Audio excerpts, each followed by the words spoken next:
Ezani i mesnatës. Gjatë sundimit të kalifatit umovit, e vetmja racë e cila kishte epërsi dhe pushteti në dorë për gjatë të gjithë territorit të gjerë islam, ishte raca arabe.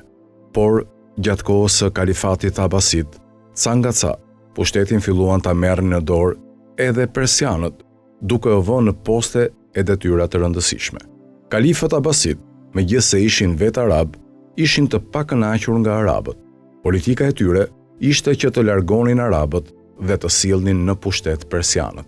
Madje, në disa zona të Iranit, Persis, ata ndaluan përdorimin e gjuhës arabe. Kjo politik vazhdoi deri në kohën e kalifit Memun.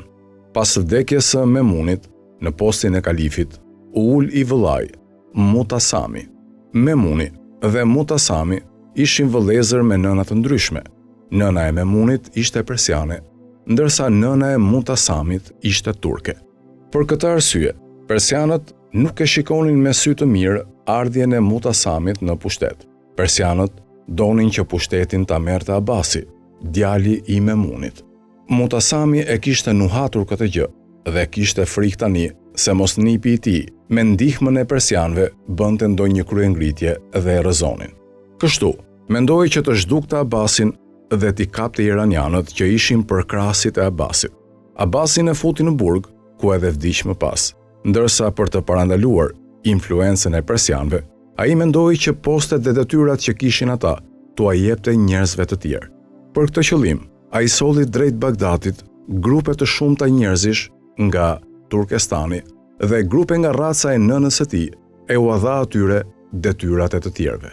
Pak nga pak, turqit u morën dorën të gjitha punëve dhe fituan pushtet mbi iranianët dhe arabët. Mutasami, i cili tashmë kishte besim dhe siguri nga turqit, u jepte atyre hapësirë ditaditës. Kështu, turqit e morën të tërë pushtetin islamik në dorë. Turqit ishin të gjithë mysliman dhe kishin mësuar gjuhën arabe dhe islamit i qëndronin besnik. Mirë po, qysh nga fillimi i futjes së tyre brenda qytetërimit islamik dhe marrjes së pushtetit në dorë nuk kishte kaluar ndonjë kohë gjatë.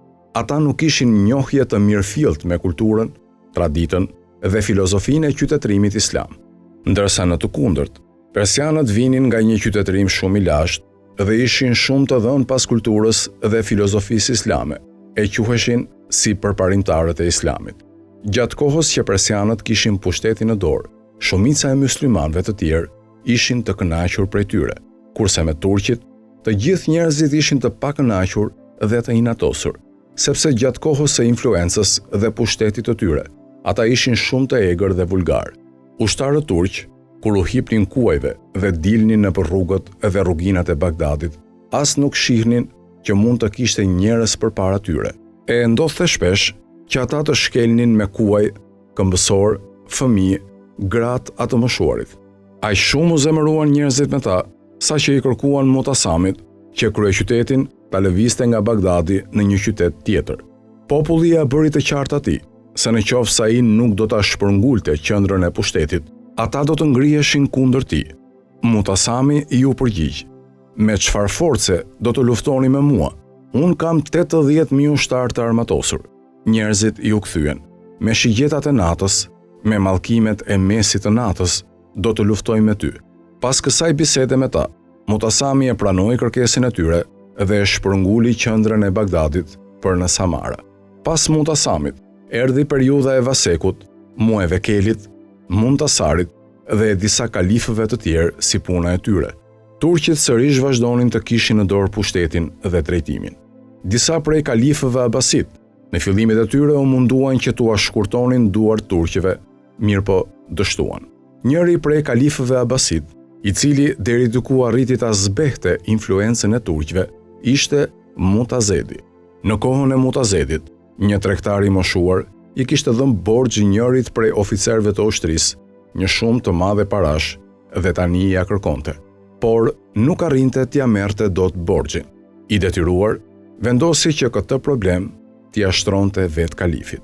Mirëpo, sa herë shkonte tek pallati mbretëror, nuk arrinte të hynte brenda. Rojet e obortarët i bëheshin atij pengesë. I zhgënjur nga të gjitha anët, tregtari nuk pati më shpresa derisa një ditë takoi një njeri i cili i tregoi një rrobaqepës në Seshambe Pazar dhe i tha që ai do t'i zgjidhte hallin.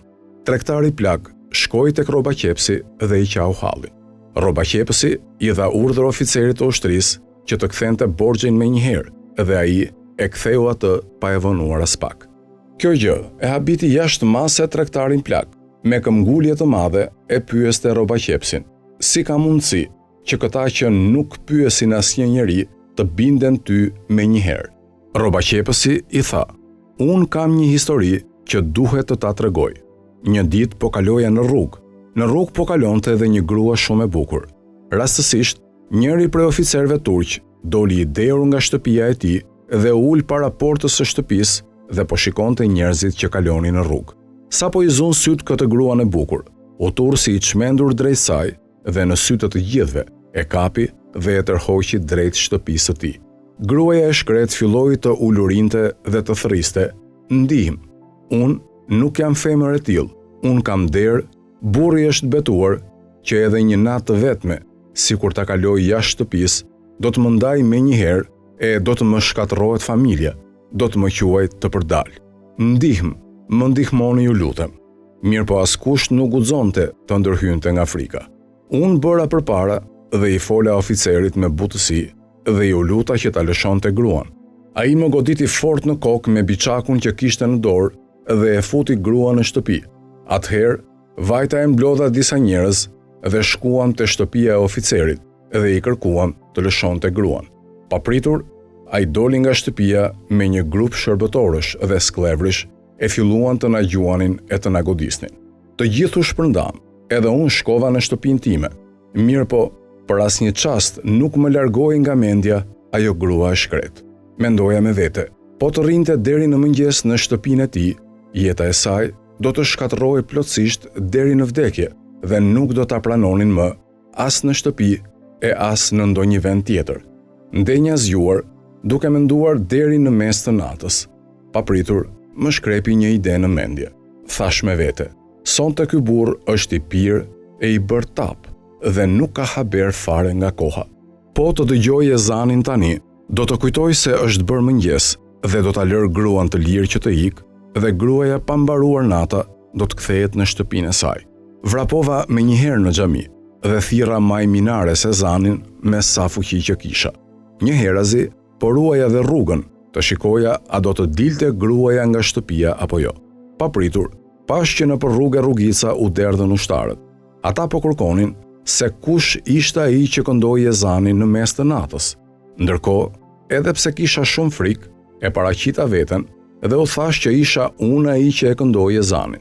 Më thanë të zbrisja poshtë menjëherë se më kërkonte kalifi. Më çuan te kalifi. Pash që kalifi ishte ulur dhe po më priste. Më pyeti përse e kisha kënduar ezanin në atë kohë të natës. Ja shpjegova ngjarjen nga fillimi deri në fund. Menjëherë dha urdhër që t'i sillnin oficerin bashkë me gruan dhe ja sollën menjëherë. Pasi u bëri disa pyetje, dha urdhër ta vrisnin oficerin. Gruan e dërgoi në shtëpi dhe theksoi që burri të mos e ndëshkonte atë, por t'i rrinte afër e të kujdesej për të, sepse kalifi ishte bindur që gruaja ishte e pafajshme. Pastaj, Mutazedi më dha urdhër që sa herë që të shikoj që ndodhin të tilla gjëra e ndonjë padrejtësi, ta përsëris këtë gjë, edhe ai menjëherë do të hetonte si qëndronte puna.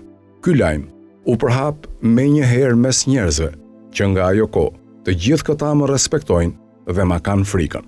Kjo ishte edhe arsyeja që sapo i dhash urdhër atij oficerit u bind menjëherë.